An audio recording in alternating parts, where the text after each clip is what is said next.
All right, thank you. Yeah, like you said, I'm a second-year PhD student at Georgia Tech. My advisors are Richard Vudick and Spencer Bringleson. And today I'd like to talk to you about something that I find interesting, as my background is in computer and electrical engineering. So I love hardware, I like systems, and I like doing cool science with that.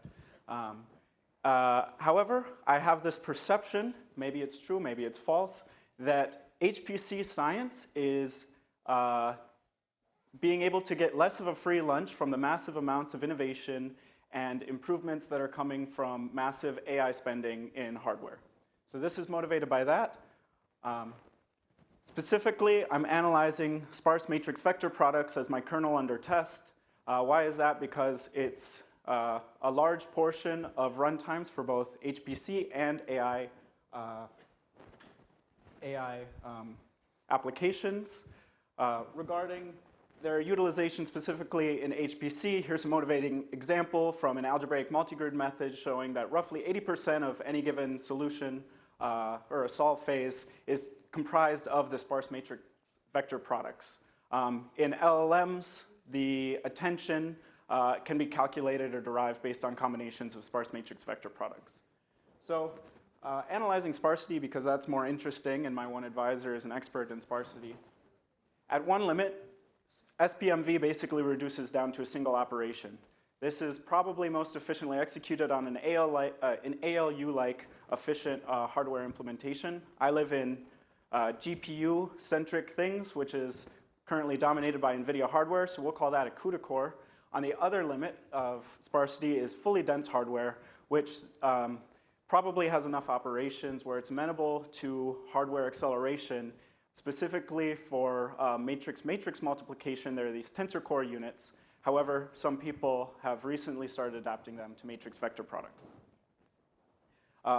The application that I'm deriving two of my kernels that I'm using in my benchmarking is from the tensor core-enabled algebraic multigrid method that was presented at SC24 back in November in Atlanta.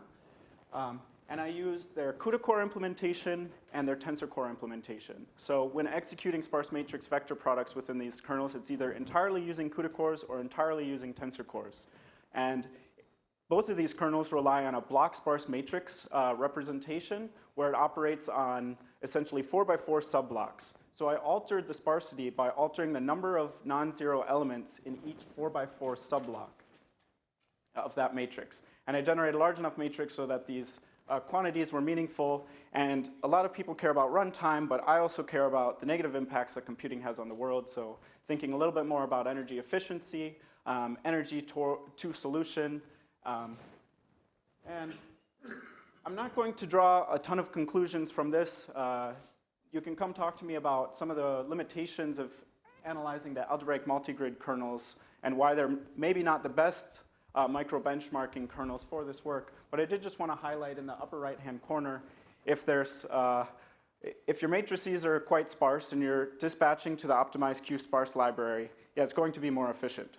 But at a certain point, roughly 60 to 70% sparsity, you see improvement in essentially every metric by using these block sparse matrix kernels.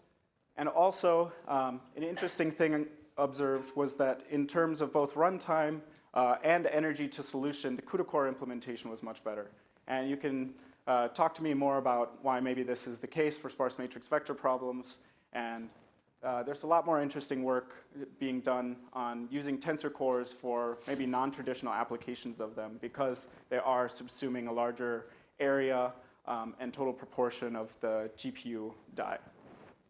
So essentially, I just want to motivate you to come talk to me at my poster session. Again, reiterating that, because there's a lot of interesting work to do in this. On the right-hand side, you can see some of those things. I specifically want to call out, though, the LLMs and sparse attention mechanisms. DeepSeek recently published a paper on a natively hardware sparse attention mechanism, and within it, they specifically call out a block sparse representation as a critical component of the acceleration of their large language models when releasing DeepSeek R1.